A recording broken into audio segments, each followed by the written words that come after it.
Ayun guys, ang ibon. Ang ibon sa ano. May nahuling isang ibon. Ayan.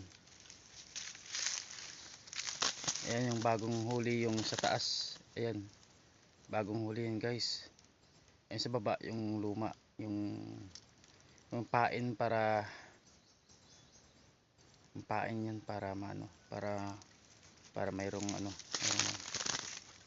yan sa taas. Ayan. Ayan guys. Lumilipad. Tanggal yung balahibo.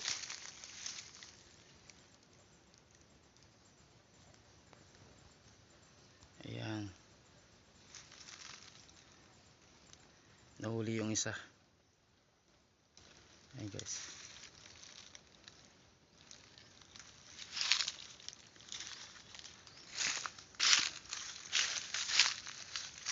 Ayan.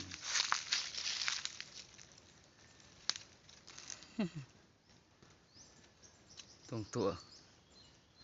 Nahuli yung isa.